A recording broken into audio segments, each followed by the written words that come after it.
That SJS Markets has just revised down his China GDP forecast for the third quarter from 9.5% to 9.2%. Good to have you back with us, Dariusz. Good to be here. So why the downward revision?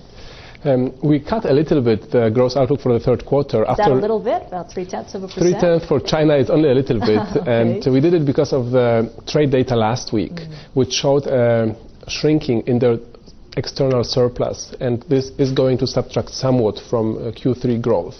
But I still think if we achieve a growth rate above 9%, it will be a stellar result, which is likely to support the equity markets going forward into the rest of the fourth quarter, and we remain confident that the end of the year will see Shanghai Composite at 3,200. Could it be a case of buy the rumors, sell the fact? Because as Josie was saying, a lot of the investors towards the end of the day started buying stocks because of China's GDP results. But what if, when the results come out, they're going to start selling stocks? Or what do you think? Is there a lot of legs in this rally?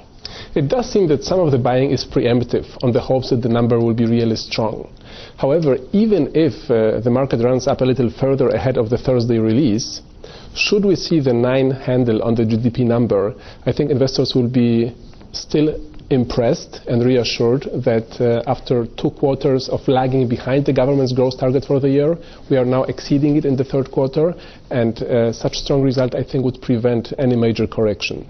Okay, and ahead of those results, you'd rather stick with a long position for equities, commodities, corporate debt, and emerging market equities and currencies. I mean, that's a handful. I mean, among those asset classes, which one do you think provides the investors the biggest returns?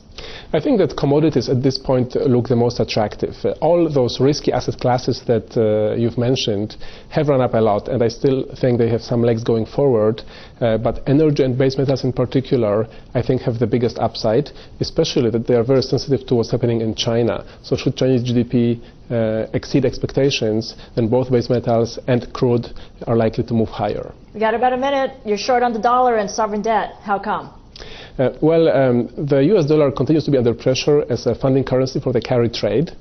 I believe it will continue this week and next week. However, after US Q3 GDP data is released, and it should beat consensus by far, the dollar is quite likely to turn around and begin moving higher.